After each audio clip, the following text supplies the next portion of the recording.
Salam, salam outsiders, c'est le débrief du week-end, le débrief il commence maintenant. Votre coach, Mourinho, il arrive en pré-saison, il nous dit qu'il n'a pas les joueurs qu'il faut. Ok, on est d'accord. Il dit qu'il n'a pas pu acheter qu'il veut. Ok, on est d'accord. Mais quand je regarde son effectif par rapport à celui de Claude Puel et de Leicester, tu regardes, il n'y a même pas photo sur le papier. Comment ça se fait que vous jouez face à Leicester et que Leicester a des 65% de possession de balle à des moments du match? Comment? Expliquez-moi. Comment ça se fait que vous jouez face à Leicester et qu'à un moment donné, tu vois les 11 joueurs de United dans leur propre moitié de terrain en train de parquer le bus face à Leicester et à Iheanacho. Iheanacho, ce tocard-là qu'on a vu face à l'Argentine et tout en Coupe du Monde, vous êtes... Non, en fait, moi, il y a des trucs que je comprends pas. Moi, je suis fan de United, je regarde un match de United, je suis dégoûté. J'ai envie de vomir. C'est dégueulasse. C'est sale. Les fans de United, la semaine passée, je vous avais averti. Vous êtes venus, vous avez joué face à Leicester, vous avez gagné tranquillement et vous avez cru que c'était facile. Aujourd'hui, vous jouez face à Brighton. Les gars vous ont battu 3-2. À un moment donné, gérez-vous. Sincèrement, il y a des choses que je comprends plus. En toute honnêteté, je comprends plus ce club-là. Je comprends plus du tout la logique de ce club-là. Qu'est-ce que veut faire José Mourinho en réalité? Qu'est-ce qu'il essaie de faire? C'est quoi le délire de jouer Brighton, de lancer Anthony Martial titulaire? Moi, quand j'ai vu Martial titulaire, j'ai paniqué. J'ai paniqué. Je me suis dit, le mec n'a pas eu de pré-saison. Le mec s'entend pas avec son coach. Le mec a... sa femme a accouché là, il y a pas longtemps. C'est quand il a décidé en pleine pré-saison de quitter le groupe et d'aller assister à l'accouchement de sa femme. Mourinho s'est plaint en disant que ouais, pourquoi Martial est parti à l'accouchement pendant une semaine, ça fait 2 semaines je ne l'ai pas vu, etc. Il vient, il le lance dans un match. Martial, on l'a vu, il n'a pas de rythme. Il n'a aucun rythme. Il a perdu tous les ballons qu'il avait. Il a été extrêmement nul, Martial, en fait. Et c'est pas parce que Martial est nul réellement, non. C'est parce que José Mourinho en tant que tel, sincèrement, son management, son coaching, sa manière de penser, je ne la comprends plus. Mourinho, hier, moi, je pense qu'il allait tuer Martial. Parce que la manière à laquelle il était sur le banc, avant la mi-temps, à parler tout seul sur Anthony Martial qui perd des ballons et tout, je me suis dit, il va rentrer dans les vestiaires, il va anéantir cet enfant-là. Et réellement, moi, en toute honnêteté, je vous l'ai dit, les fans de United, j'ai peur. Sincèrement, j'ai peur. J'aime pas votre club-là, mais si j'étais à votre place, j'aurais peur. Parce que je ne comprends plus. J'ai un attaquant Lukaku qui marque plus.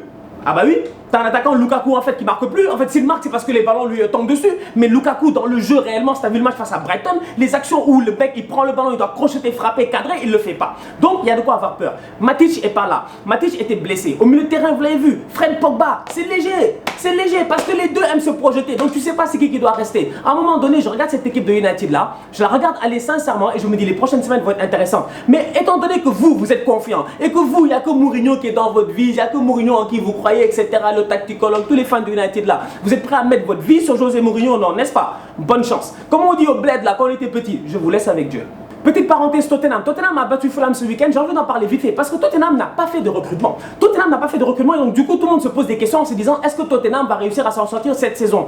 Mais quand je vois les 2 derniers matchs de Tottenham, j'ai envie de dire que Tottenham n'a pas fait de recrutement. Mais des fois ne pas faire un recrutement, c'est un recrutement. Regarde bien l'Atlético Madrid. Oui, ils n'ont pas fait des gros recrutements. Oui, ils sont allés chercher Lemar, etc.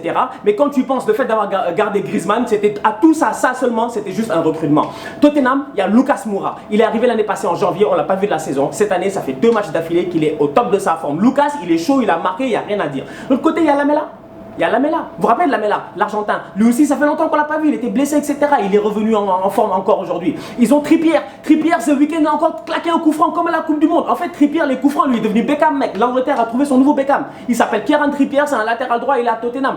Donc, cette équipe de Tottenham-là, pour moi, sincèrement, je me dis, cette saison-là, peut-être qu'on va la sous-estimer, mais peut-être qu'elle sera dangereuse et encore beaucoup plus dangereuse que les autres. Surtout que Harry Kane a marqué au mois d'août. Vous savez qu'Harry Kane ne marque jamais au mois d'août. Cette saison, il l'a fait. Donc, qui vivra verra. Moi, Tottenham, sincèrement, j'ai hâte de les voir. Chelsea-Arsenal. Chelsea-Arsenal, ok, c'est le match que tout le monde attendait. Je suis tout à fait d'accord, sincèrement. On a encore perdu. Nous, ça fait pour la première fois en 26 ans, Arsenal enchaîne 2 matchs, 2 défaites début de saison. C'est du n'importe quoi, mec. Sincèrement, 0 points sur 6. J'ai jamais vu ça, moi, de ma vie, personnellement. Donc, quand je vois ça, il y a de quoi avoir peur. Mais en toute honnêteté, c'était aussi prévisible. Vous vouliez quoi?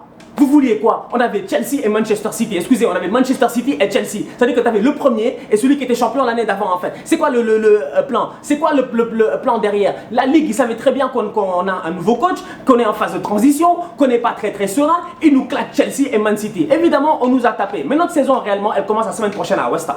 Et personnellement, moi sincèrement, je ne stresse pas. Pourquoi je ne stresse pas? Parce que les gens sont en train de stresser en ce moment en disant ouais, Arsenal, ça va plus, nanana. Arsenal, ça n'allait déjà pas. Donc en fait, ça ne va pas être pire que c'était avant. Donc du coup, sincèrement, si tu es un fan d'Arsenal et qu'en ce moment tu es en train de paniquer, gère-toi mon frère, prends une bouffée d'oxygène, respire, il n'y a pas de stress. Pourquoi il n'y a pas de stress? Parce que l'équipe en tant que telle, quand on va le match face à Chelsea, je suis désolé, à la mi-temps, ça va être 4-2 Arsenal. À la mi-temps, on doit taper Chelsea. Mais Chelsea, on a été. Mais Chelsea, eux-mêmes ils savent. Tous les gars de Stamford Bridge, là, eux tous, ils savent en fait qu'ils ont échappé. Ils ont totalement échappé. Comment est-ce que Mkhitaryan, Aubameyang, les actions là qu'ils ont raté point de pénal, comment ils ont fait? Comment ils ont fait, mec? C'était quoi ce dire-là? C'est quel genre de vaudou, marabout? C'est souvent Kanté. Moi, je te dis, c'est Kanté en fait, c'est pas possible. 2 fois d'affilée, ballon, point de pénal, pied, sécurité, met en pleine lucarne ou je sais pas quoi, ils l'ont foutu en l'air. C'est incroyable. Je sens que Kanté, il a soufflé. De loin, là, tu sais, Kanté, quand il peut même pas, il souffle, tu vois. Et quand tu regardes cette équipe-là, sincèrement, je me dis, cette équipe d'Arsenal-là, elle est intéressante. Dans le jeu, elle est intéressante. Quand tu vois la fin de la première mi-temps, super intéressant. Quand tu vois le début de la deuxième mi-temps, super intéressant. En toute honnêteté, on méritait de s'en sortir au moins avec un match nul. Mais il y a un facteur très très important, c'est le facteur Eden Hazard. Et au-delà du facteur Eden Hazard, il y a le facteur Kovacic. Et j'ai pensé directement aux fans du Real. J'ai pensé à vous, j'ai pensé aux fans du Real. J'ai dit ouais. Les gars voulaient réellement Eden Hazard, ils l'ont pas eu. Et en plus de ne pas avoir eu Eden Hazard, ils ont perdu Kovacic. Donc du coup, tu te rends compte que finalement, c'est ces deux mecs-là qui rentrent dans le match, dans un match qui est quand même serré en fait entre Arsenal et Chelsea, et c'est Eden Hazard qui fait la différence. Mec, le mec sur le côté, une touche de balle, il te fait dribbler. Hazard n'a joué que des 20 minutes depuis le début de la saison, et je pense que statistiquement parlant, c'est un des meilleurs joueurs du championnat en fait, en termes d'occasion créée. Il est tout simplement extraordinaire ce jour-là. Kovacic, il est rentré, il a tout bloqué au milieu de terrain. Il a tout bloqué au milieu de terrain en fait. Le mec 100% de ballon récupéré, 100% de passes réussies. En fait, quand tu regardes ça, tu te dis que ce Chelsea-là en tant que tel, pour moi, il est intéressant. Parce que Morata qui marque, c'est bien pour lui. Ça donne de la confiance. Parce que Morata, depuis le début de saison, depuis même l'année passée, depuis plus d'un an, Morata, on ne le voit plus. Donc le fait de voir Morata marquer, c'est bien. Guendouzi, il est fort. Sincèrement, Guendouzi, il est fort. On va être très honnête en ce moment-là. Moi, ce petit-là, je ne le connaissais pas. Il y a un an, je ne le connaissais pas. Je viens de le rencontrer. Je le vois jouer au foot et je me dis, l'assurance qu'il a sur le terrain, c'est incroyable. À côté, tu as Chaka. Mais Chaka, chaque semaine, je vais vous le dire ici. Chaka, Mustafi, ces deux-là, tant qu'ils ne sont pas sortis de l'équipe d'Arsenal, on s'en sortira pas. Hector Bellerin, tant qu'il n'aura pas appris à défendre, on s'en sortira pas. Parce que si c'est juste courir, tu t'en sors pas. Bellerin, mais c'est pas possible en fait. C'est un vrai mouton ce mec-là. Je l'ai dit la semaine passée. C'est un vrai mouton. Sterling l'avait bouffé. Hier encore, on l'a encore bouffé. Moi, je comprends pas Hector Bellerin. Comment est-ce qu'il se fait dribbler à chaque fois comme n'importe quoi? Ta vitesse, ça sert à quoi?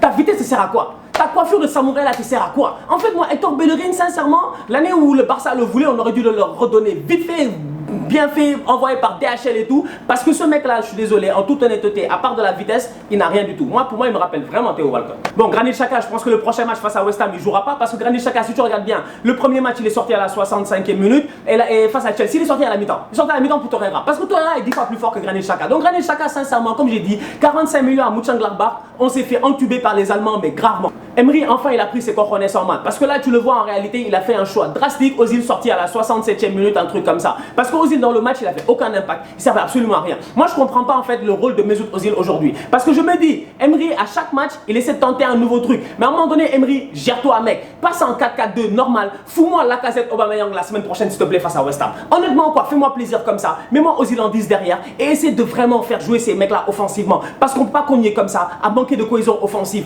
Notre force, c'est ça. Derrière, on galère. On a galéré là pour le début de championnat, on a perdu 2 matchs d'affilée. Mais si tu regardes le calendrier d'Arsenal, c'est un calendrier où techniquement les 7 prochains matchs on doit les gagner en fait. Donc quand je vois ce que Chelsea avait réussi à faire sous Antonio Conte, vous vous rappelez, quand Conte arrive, ils perdent leurs 5 premiers matchs, dont un 3-0 face à Arsenal, je pense que c'était le 5e match. Et après il se passe quoi? Chelsea n'a pas perdu pendant près de 17 matchs d'affilée. En toute honnêteté, Emery, j'ai confiance en toi. Pas toi mec, donne ce que tu as mec, sincèrement, et va me taper West Ham la semaine prochaine. Manchester City, ils ont éclaté Brighton 6-1, un truc comme ça. Bon, City, on va être sérieux, en toute honnêteté, là ils sont sur la même vibe que l'année passée. L'année passée, ils ont gagné le championnat 5 journées avant la fin du championnat. C'est quand même énorme, quand tu y penses, c'est 38 journées. Les mecs à la 33e journée, ils étaient déjà champions.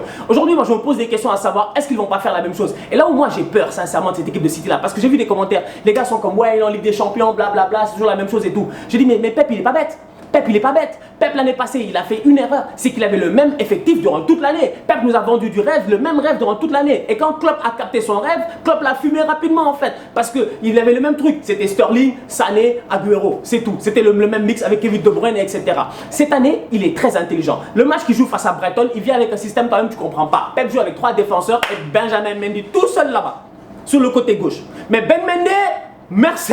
Sincèrement, 4 passes décisives en 2 matchs. En fait, Mendy, c'est un tueur. Mendy, je ne sais pas quel genre de motivation il a en ce moment, mais j'ai pas vu un joueur aussi déterminé que ça. Et en plus, il a un swag sur le terrain quand il joue Benjamin Mendy. Putain, la classe. Moi, je kiffe ce petit. Sincèrement, quoi. S'il y a un gars là-bas qui connaît Benjamin Mendy, dis-lui que Stan est fan de toi, quoi. Sincèrement, moi, je kiffe Mendy. Mendy, même quand il joue, tu as l'impression que même ses petits points, hier, il a fait 2 petits points Brighton, même ses petits points, tu as l'impression que c'est des blagues, quoi, en fait. Mendy, non, sincèrement, ce boy-là, il est top, top, top. Et à mon humble avis, il est meilleur même que Lucas Hernandez.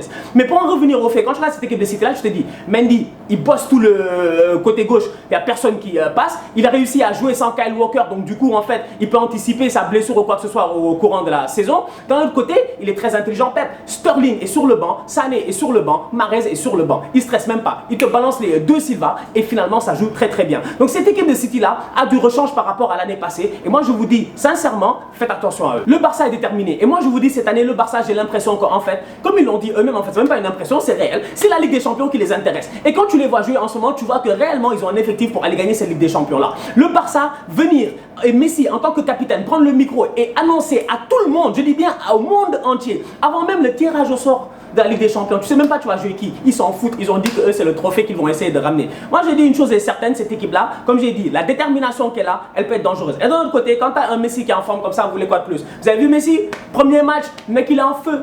Il est en feu, il s'est amusé sur le terrain. Dembouz, j'en parle même pas. Dembouz, il a un seul problème en ce moment, c'est un problème de finition. Le jour où Dembouz va réussir à améliorer un tout petit peu sa finition, en Liga, Dembouz va te claquer des buts facilement. Parce que Dembouz, en pleine forme et motivé comme il est en ce moment, les intérieurs, extérieurs, pied gauche, pied droit, crochet gauche, pied crochet droit, Ousmane Dembélé, tu comprends même pas en fait. Il est trop rapide. Cette saison, Valverde, il a quand même un petit problème, c'est comment il va gérer l'association de l'autre côté, en fait, du côté du latéral droit. Parce que même moi, je comprends pas, sincèrement. Parce que le match, il commence tranquille. Tu as Semedo sur le côté, tu le vois. Sincèrement, Semedo, il a une belle qualité de dribble, tu vois. Moi, ça, j'apprécie. Mais de l'autre côté, au milieu de terrain, Roberto, tu as l'impression qu'il est perdu. À la mi-temps, quand il fait le changement et qu'il sort Semedo et qu'il refait passer Sergio Roberto sur le côté, c'est beaucoup mieux en fait. Et tu sens que Sergio Roberto est beaucoup plus libre. Après, Coutinho sur le banc, bah, le mec, il est pas content. C'est tout à fait normal en fait. Coutinho n'est pas un joueur qui va être sur le banc. J'ai vu des gars dire que ouais, Coutinho il a fait une entrée mais elle n'est pas si intéressante que ça. Je suis désolé, Coutinho il est rentré, il avait faim. C'est pour ça qu'il était selfish. Il prenait le ballon, il faisait ses dribbles, essayait de marquer. La preuve, il marque, il a raison en fait. Il a besoin de se mettre en confiance. Après la Coupe du Monde que vient de faire Coutinho, vous voulez le mettre sur le banc au Barça quand même. Gérez-vous les gars. En tout cas, 3-0 Barça à la veste, tranquille, posé, rien à dire. Luis Suarez, je comprends toujours pas. Bon, la semaine passée on en a discuté, je vous ai dit Luis Suarez, je sais pas. Il choisit ses matchs, ces temps-ci, il marque pas, c'est lui qui décide. Hier encore une fois, le mec il te rate des choses. Tu vois, tu as l'impression, je sais pas, mais la saison passée, vous vous rappelez, il avait un problème de kyste au genou. Est-ce que c'est le même problème? Je sais pas, moi, Suarez, ses débuts de saison, ces dernières années, sont très très décevants. Mais en tout cas, s'il se reprend et qu'il finit comme la saison passée, ce serait bien. Le Real Madrid sans Cristiano Ronaldo, mais avec Gareth Bale. Ah ouais, avec Gareth Bale. Je suis désolé, Gareth Bale, moi je vous l'ai dit la semaine passée, Gareth Bale, moi il me fait plaisir en ce moment. Il est trop fort. Il est trop fort le mec. Il est à gauche, il est à droite. Il centre, il frappe. Il fait des volets, des têtes, des je sais pas quoi. Gareth Bale, tout ce que tu peux faire, il est en train de le faire en ce moment. Il est en train de prendre son rôle de leadership à cœur. Et ça fait plaisir à voir. Le Real gagne 2-0, tranquillement, oui. Mais le Real, sincèrement, défensivement, il y a trop de faiblesses. Moi, défensivement, j'ai peur. À chaque fois que le Real joue, mec, c'est rétafé. C'est des Gakou, je sais pas Shaki, des je sais pas quoi là, qui étaient là en train d'accélérer la défense à gauche et à droite. Je te dis que le milieu de terrain, je suis désolé. Quand Casemiro rentre en deuxième mi-temps, vous respirez. Vous respirez. On dirait que vous étiez en apnée pendant 45 minutes. On dirait que le Real, ils étaient comme ça. Casemiro est rentré, ils ont fait. Et c'est exactement ça qui s'est passé. Parce que la bouffée d'oxygène que ramène Casemiro, elle est extraordinaire. Casemiro, dès qu'il arrive, il commence à presser les gars, mec. Casemiro, il arrive, il commence à presser, tout le monde est libéré. Maintenant, le petit Ceballos là, sincèrement, j'ai rien contre lui. Parce que le boy, il joue au Real Madrid. Donc on ne peut pas venir et dire que le boy, il est nul, il est nul, il est nul. Mais Ceballos, en toute honnêteté, à mon humble avis, il n'est pas assez lourd pour tenir ce milieu de terrain là. Hier, quand tu vois le match, le début du match du Real, t'as peur un peu. Je te dis que si en face, t'as un Valence ou un truc comme ça, vous êtes mort. Vous êtes mort. Et je vous l'ai dit la semaine passée, la saison elle est longue. Tu as 38 matchs de championnat, tu as la Ligue des Champions et tout. Et si Casemiro se blesse, vous faites comment? Asensio, il a été énorme hier. Sincèrement, magnifique. Les dribbles, alors là, sincèrement, très très technique. D'ailleurs, en parlant de dribbles, Benzema aussi. Ah ouais! Ah mais aïe aïe aïe. Bon, Benzema il continue toujours à prendre l'espace parce que jusqu'à présent il ne s'est pas encore réellement affirmé, j'ai l'impression, en tant que buteur. Mais en ce moment il prend l'espace avec autorité. Le gars il te fait des passements de jambes, des crochets, des trucs. Il a suavemente Benzema, sincèrement, très très bien joué de sa part hier dans le match. Asensio aussi à côté, il est énorme. Et quand tu vois un Asensio énorme comme ça fait plaisir parce que le Real a besoin de ces petits là. Il faut que les Asensio, les Isco, les Bell et tout, c'est à eux de porter le leadership de cette équipe. Hazard ne viendra pas. Hazard ne viendra pas. Donc si Asensio n'est pas capable d'élever son niveau, vous êtes foutu. Et pour finir sur le Real, Keylor Navas, encore une fois, point d'interrogation, je ne comprends pas. Keylor hier, il fait encore un bon match, tu vois. Et je regarde Keylor, je me dis, quand est-ce que Courtois il va jouer? En fait, Courtois il va jouer quand? Ou bien il va nous faire Courtois en Ligue des Champions, etc. Mais ça ne fait pas de sens. Courtois n'a jamais gagné la Ligue des Champions. Keylor a plus d'expérience que lui en Ligue des Champions. En fait, dans ma tête, je ne comprends vraiment pas, jusqu'à présent, le recrutement de Courtois. Oui, c'est une aubaine, 35 millions, c'est donné, c'est cadeau, etc. Le mec voulait voir sa famille, etc. I get that. Mais t'as un mec quand même sur le banc qui est quand même le gardien numéro 1 de la Belgique demi-finaliste de la Coupe du Monde. Thibaut Courtois aujourd'hui, s'il n'était pas en fin de contrat à Chelsea, sur le marché, c'est minimum 80 millions. Il ne coûte pas plus cher que Kepa. Donc pour Courtois, avoir Courtois sur le banc et avoir un bon Keylor qui est en confiance, qui est motivé en plus, on dirait que l'arrivée de Courtois l'a encore plus motivé. Le mec, il est encore plus déter. C'est encore plus compliqué de le mettre sur le banc. Ça va être un vrai casse-tête pour le PTG. La Juve a gagné 3-2 face au Chievo. Un match extrêmement compliqué en fait. Moi déjà, Juve Chievo dans ma vie, si on m'avait dit ouais Stan, tu vas regarder Juve Chievo un jour, j'allais dire écoutez les gars, j'ai pas le temps. J'aime bien la Juve, mais en Italie, je regarde plutôt les matchs où tu as des Juves avec vraiment une vraie opposition. Le Chievo, si tu regardes un peu le championnat italien, tu les connais, ils jouent pas au foot. Ils jouent pas au foot. Sincèrement, ils jouent pas au foot. Moi, le Chievo, c'est une équipe qui m'énerve. Il m'énerve. Tu sais, ce genre d'équipe là, en fait, tu sais qu'ils devaient aller en deuxième division depuis longtemps. Ça me rappelle genre Sunderland. Tu sais, genre Sunderland en première division. Mais combien de fois ils ont échappé? Chaque année, ils échappaient. Chaque année, ils échappaient. Et finalement, ils sont descendus. Chievo, c'est la même chose. Les mecs, tu comprends pas. Tu as l'impression qu'il n'y a pas d'attaquant. Ils ont genre 10 milieux défensifs, 13 défenseurs, 4 gardiens ou un truc comme ça. C'est un délire à la Real Madrid, sincèrement. Même moi, je comprends pas. Ils sont arrivés, ils ont fait catenaccio, ils ont fermé le match, mais ils ont quand même réussi à marquer 2 buts sur un penalty. Out of nowhere, ils ont eu de la chance et une tête qui vient de nowhere aussi. Donc honnêtement, sincèrement, quand tu vois le résultat du match, ça ne montre pas réellement le contenu du match. Les fans de Liga, là, gérez-vous. Vous pouvez pas venir ici en fait et nous fatiguer aussi. Parce que moi, j'ai vu des commentaires ce week-end sur la page Outsider, je failli devenir fou. Mais on a dit que CR7 a pris l'espace. Mais il a pris l'espace, mec. Les mouvements de CR7 étaient dope. Ils étaient parfaits, mec. Il était là en appel contre appel, des déviations, des trucs avec les Cuadrado et les Dybala. Mais tu veux qu'il fasse quoi sur son premier match officiel? Donne-lui le temps. C'est pas parce que Messi il a claqué un doublé là-bas, des coups francs, etc. que ça veut dire que vous allez vous exciter là-bas. Moi, je comprends pas les gens qui jusqu'à présent sont en train de comparer les choses. Moi, j'ai un de mes amis, Vincent, il m'a texté, il m'a dit Yo Stan, tu deviens un fan de Ronaldo, hein. Je lui ai fait, mais mec, parce que enfin je commence à pouvoir apprécier les choses réellement. J'ai plus la pression de savoir qu'est-ce que Messi a fait, qu'est-ce que Cristiano a fait. Moi, je m'en fous. Messi, il peut claquer 10 buts demain face à Getafe ou je sais pas quoi. Cristiano, il peut rater 10 buts demain face à tel. Je m'en fous. Je comparerai pas les deux parce que les championnats sont pas les mêmes, les contextes sont pas les mêmes. Donc les gars, gérez-vous. Laissez Cristiano tranquille. Et purée qu'ils ont une profondeur de banc. Vous êtes sérieux vous? Ils ont Matuidi, Pjanic, Emre Can et Khedira au milieu de terrain. Ça, c'est juste des gars là qui sont là. Tu vois, ça, c'est des 6. Tu vois, qui sont juste ça, c'est la première ligne. Après, tu montes à la deuxième ligne. Tu as Dybala, Cuadrado, Douglas Costa et Bernardeschi qui a marqué hier. Tu veux quoi? Et enfin, tu as Cristiano Ronaldo. Et puis, tu as Mandzukic, etc. Je vous dis, en défense, tu as du Bonucci qui a fait un bon match. João Cancelo, mais ça fait plaisir de le voir parce que la Juve, je l'ai toujours trouvé déséquilibré un peu. Je trouvais que Sandro était trop fort par rapport à ce qu'ils avaient de l'autre côté depuis le départ de Dani Alves, tu vois. Et là, quand tu regardes le petit João Cancelo, les percées qu'il fait et tout, toute honnêteté, cette équipe de Juve là, ouf, ça va être lourd cette saison. La Roma a gagné, attention au petit club vert là. Sincèrement, le petit, il a du foot, il est rentré, il a fait un jeu extraordinaire, il les a tous dribblés, il a fait sa passe d'ess à Edith Dzeko. Donc sincèrement, gardez un œil sur le petit. L'Inter, ils ont perdu. Moi, l'Inter, je comprends plus. Ça fait 2-3 saisons, ils te font des recrutements de ouf. Tu as des espoirs de malade, ils arrivent et à chaque fois, ça finit de la même manière. Les mecs, ils vont te faire un bon début de championnat, tu vas y croire, tu vas y croire. Arrivé au mois de février, ils vont cracher. Moi, l'Inter, sincèrement, cette année, ils sont en Ligue des Champions. Peut-être que ça va changer. J'ai hâte de voir. Ancelotti a réussi ses débuts, tranquille, sincèrement. Ils ont gagné. Très bon match. Tactiquement, Ancelotti, je vous dis, il est très dangereux. Oui, Sarri, il est fort, mais Ancelotti, c'est pas en tocard. Et quand tu regardes de l'autre côté, bon, c'est dommage parce que la Lazio, ils te mettent un bête de but. Immobilier, il a fait un contrôle, mais il a fait un genre de contrôle, je sais pas quoi là. Il a laissé les 3 joueurs de Naples au complet, il te l'a mis en pleine lucarne. C'était peut-être le but du week-end, tu vois, quand tu y penses. Et de l'autre côté, une petite pensée à, voilà, au match qui a été reporté, tu vois, c'était quand même triste parce qu'il y a eu un drame à Gênes. Et donc, du coup, bah, la Samp, ils ont pas joué, le Genoa, ils ont pas joué, donc le Milan aussi, ils ont pas joué. Une pensée à eux. D'ici là, on continue à liker, on continue à partager. On se capte la semaine prochaine pour un nouveau débrief. J'espère que vous serez là, on sera chaud, toujours prêt, toujours là. Comme je vous ai dit, les gars, t'as kiffé, non? T'as kiffé ou pas? T'as kiffé ou pas? Vas-y, partage, like, fais-toi plaisir. Tous Outsider, la famille.